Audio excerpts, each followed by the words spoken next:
ఫలించుటకు మరి రహస్యం ఏమిటి? What is the secret of fruitfulness? ఫలించుటకు రహస్యం ఏమిటి? ఫలించడానికి మర్మం ఏమిటి? ఫలించాలంటున్నారు కదా బ్రదర్ గారు. ఎలా ఫలించగలుగుతామండి మేము?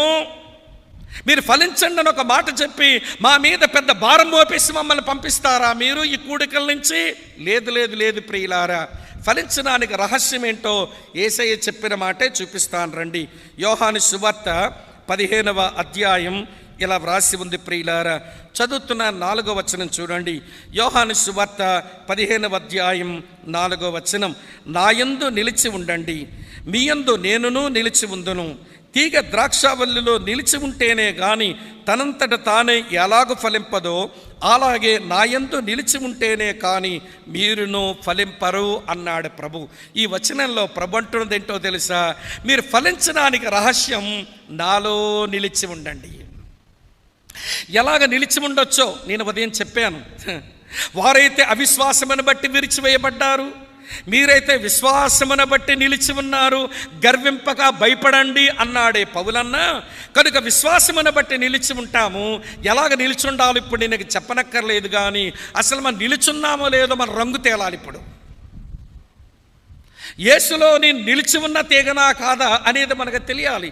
ఈ సందర్భంలోనే మనం నిలిచి ఉన్నామో లేదో తెలియడానికి 3 యాసిడ్ టెస్టులు ఉన్నాయి, 3 పరీక్షలు ఉన్నాయి. 3 చూపిస్తాను రండి.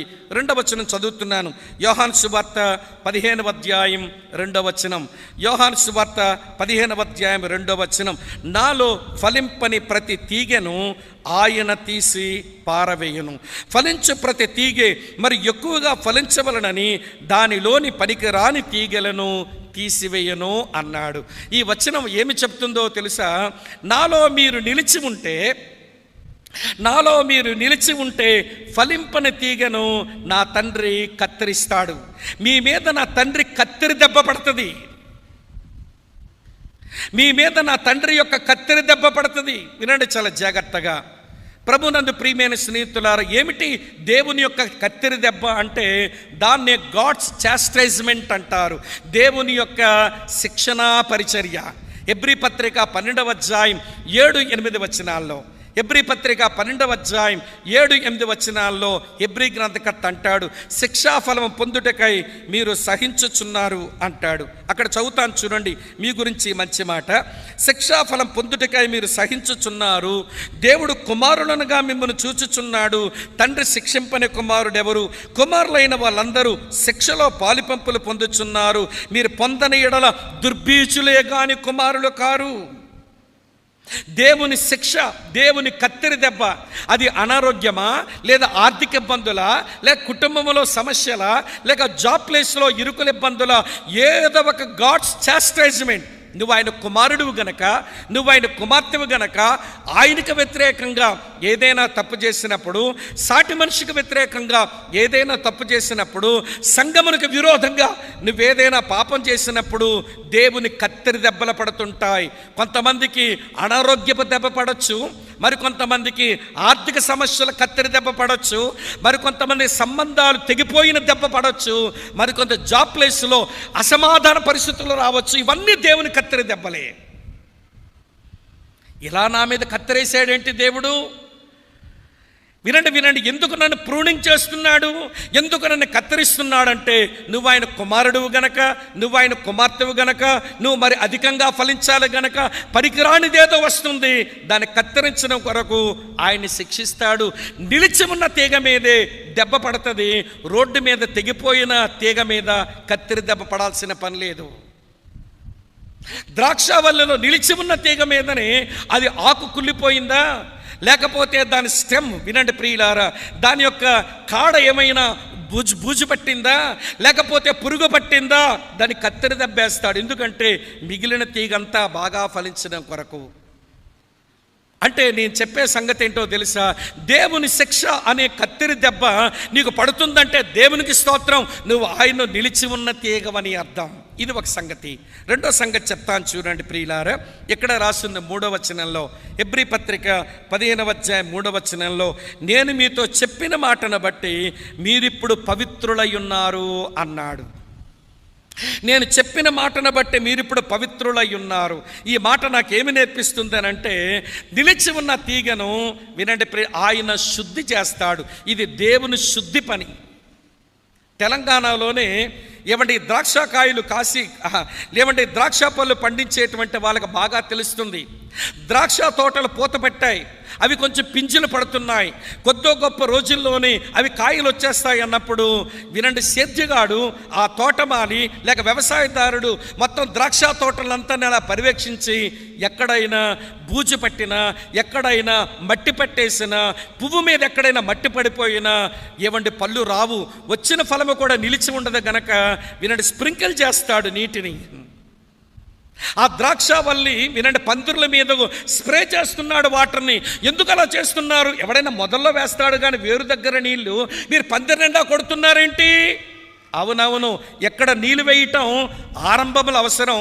అది పూతబట్టి పింజులు వచ్చి కాయలు కాసే సమయం వచ్చినప్పుడు కొంచెం నీళ్ళతో ఎక్కడ స్ప్రింకిల్ చేయకపోతే అవి పంట నిలబడదు గనక దాన్ని శుద్ధి చేస్తున్నాం.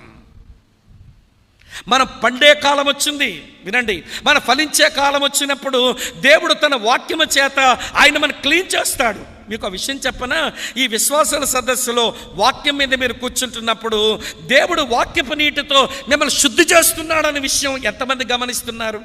ఇది దేవుడు క్లీనింగ్ పని. ఏమండి, యేసుపాదం గారికి సమయం ఎక్కువైపోయిందా, లేకపోతే ఖాళీగా ఉన్నారా, లేదా మా బోటోళ్ళకి ఏ పని పాట లేదా, మాకు పరిచర్యలు లేవా? ఈ కూడికలు ఎందుకు, ఈ సభలు ఎందుకంటే విశ్వాసులు శుద్ధి చేయబడాలి.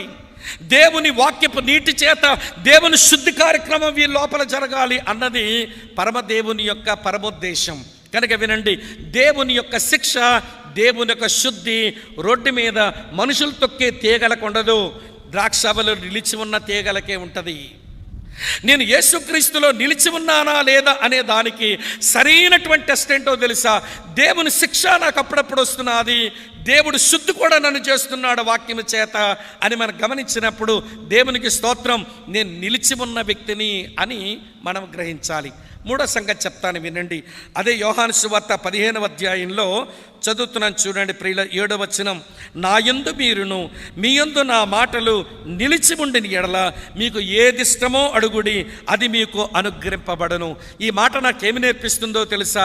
నిలిచి ఉన్న తీగను వినండి వ్యవసాయదారుడు పట్టించుకుంటాడు, దాని అవసరాలు తీరుస్తాడు. రోడ్డు మీద ఉన్న తీగ దాని అవసరం ఆయనకి లేదు, మనుషులు తొక్కే తీగలు ఆయన పట్టించుకోవలసిన పని లేదు.